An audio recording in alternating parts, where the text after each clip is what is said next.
Desde tempos remotos, a castração sempre foi praticada com as mais diversas e abjetas finalidades. Era especialmente utilizada como forma de punição e humilhação de criminosos, prisioneiros de guerra e escravos, pois acreditava-se que o procedimento tornaria a vítima mais dócil e feminina, e consequentemente mais submissa também. Os que não morriam durante o procedimento acabavam se tornando infelizes e traumatizados, amputados, com perdão do trocadilho, de boa parte de sua vida. No entanto, paradoxalmente, o escravo que era assim mutilado muitas vezes obtinha privilégios entre os outros. Isso porque a ele era permitido realizar trabalhos mais leves, como cuidar das casas e das finanças. Também eram os únicos, além dos senhores, que tinham permissão de conviver com as mulheres da nobreza por questões que nos parecem bastante óbvias. Em alguns impérios antigos, os eunucos se tornaram parte fundamental da máquina pública. Um exemplo claro e assustador disso é a China, onde eles administravam palácios, cuidavam das concubinas imperiais e se tornavam até mesmo burocratas importantes. Todavia, foi na Cidade Proibida, a moradia oficial do imperador chinês, onde esses homens se concentravam em maior número. Em alguns períodos da história chinesa, o complexo imperial chegou a abrigar mais de 10 mil eunucos. Num contexto assim, é fácil entender que em muitas ocasiões eles tenham assumido o controle real sobre o império. A maioria dos monarcas, embora realmente odiasse esses homens e os tratasse com desprezo, não podia se livrar deles, sob pena de acabar assassinado. Assim, uma prática que se iniciou por punição e conveniência foi absorvida até se tornar indispensável dentro da estrutura desse país. O sistema de carreirismo dentro dos eunucos imperiais chineses chegou a assumir proporções absurdas. Muitas famílias miseráveis enviavam seus filhos para a castração, para que adquirissem uma vida melhor e ajudassem a combater a pobreza. Depois de serem amputados, os genitais das vítimas eram conservados em salmoura e entregues de volta ao dono, que, para trabalhar nos palácios, tinha que apresentar o órgão embalsamado como prova do procedimento. Muitos episódios inusitados foram gerados a partir disso. Alguns eunucos destruíam, literalmente, a masculinidade de seus adversários, que tinham que recorrer ao mercado negro de pênis. Isso mesmo. Absurdo, não é? Mesmo com a proclamação da República na China, o último imperador chinês continuou a contar com seu séquito de eunucos, que só foram expulsos devido à corrupção e ao roubo de objetos caros, como foi bem retratado no filme O Último Imperador, de 1987, aliás, filme que ganhou o Oscar em sua época. Mas não pense que foi somente no Oriente que essa prática se popularizou. Em Roma, durante o auge do governo de imperadores déspotas e depravados, ela foi utilizada de forma muito mais abjeta.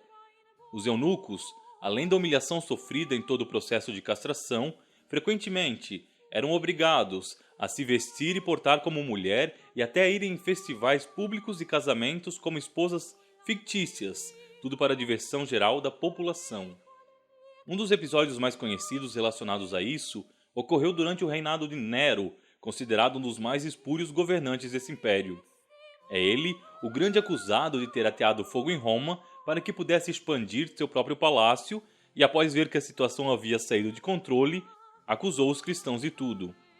A história, que tende a aumentar e romantizar alguns fatos, ainda teria criado a lenda que, durante o episódio, Nero teria assistido tudo tranquilamente de seu palácio, enquanto se deliciava tocando música.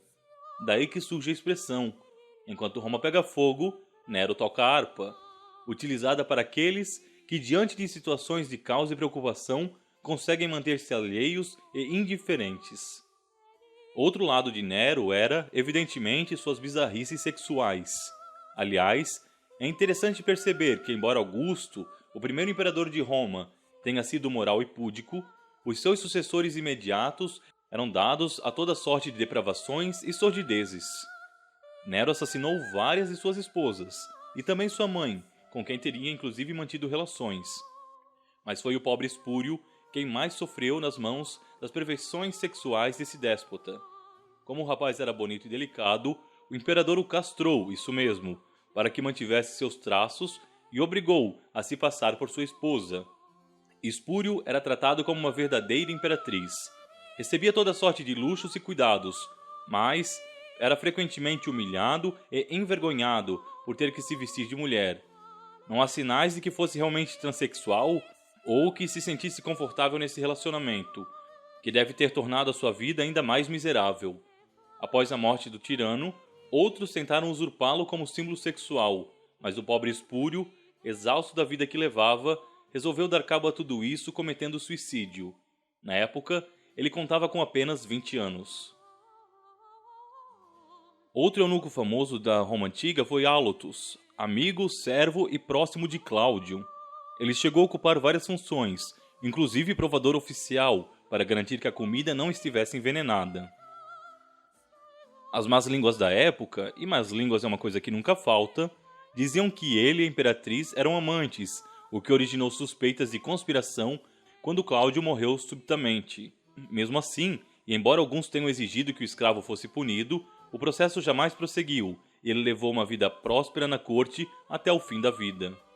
Com a dissolução de Roma, essa prática abominável foi abolida e proibida pela Igreja, mas continuou a ser praticada até muito recentemente pelo Império Maometano.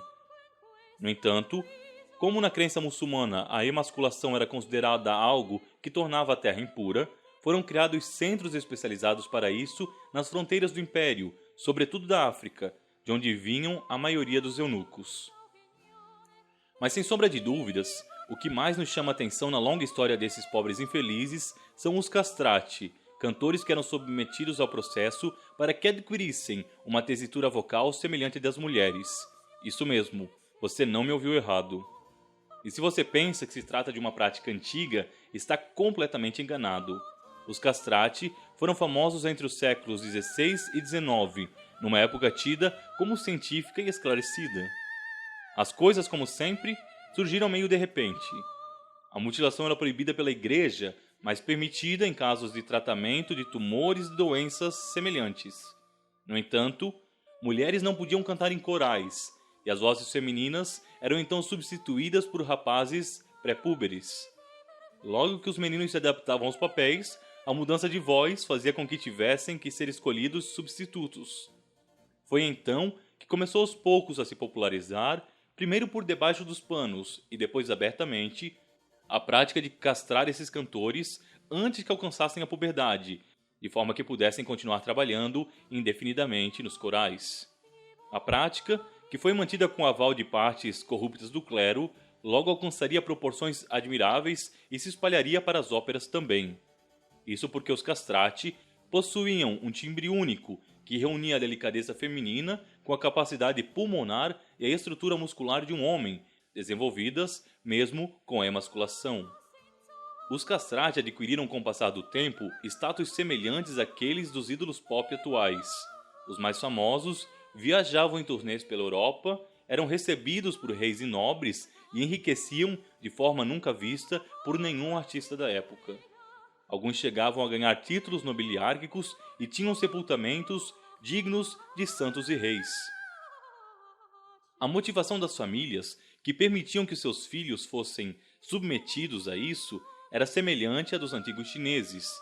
Se o rapaz sobrevivesse à cirurgia e tivesse sorte, poderia superar a pobreza e alcançar fama e prestígio. Assim, como válvula de escape da miséria, era que tudo acontecia. Um processo terrível, é preciso dizer.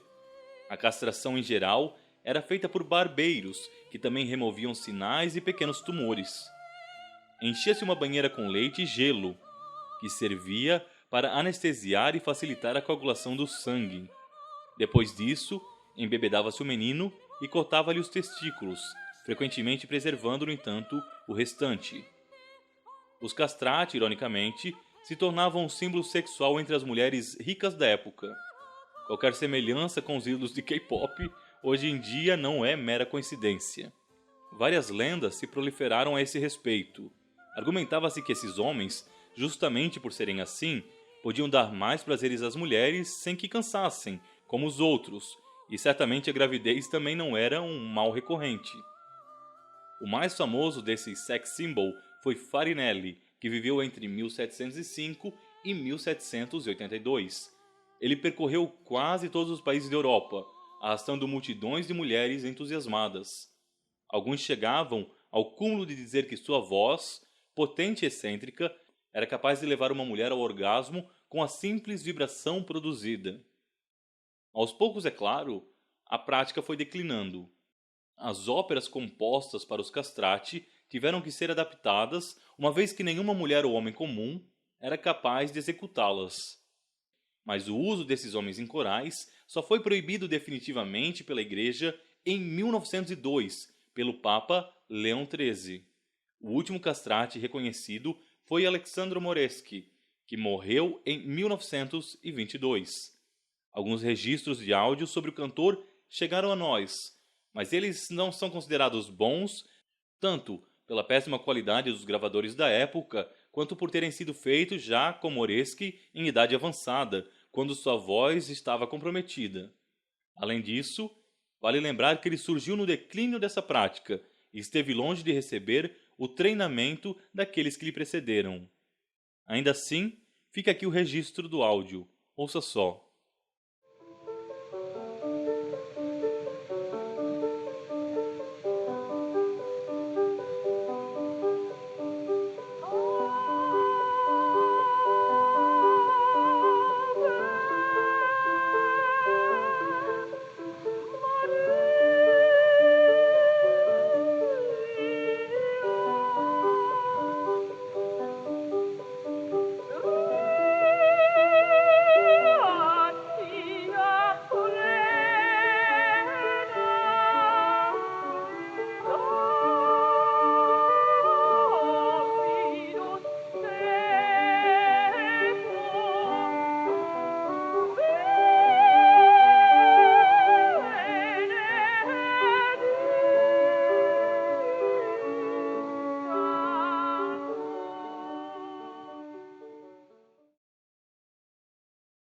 E você, o que achou disso tudo? Conhecia a história traumática e interessante dos eunucos ao longo da história? E do seu uso como músicos na Europa moderna? Deixe nos comentários a sua resposta. E se gostou desse vídeo, curta e compartilhe com seus amigos.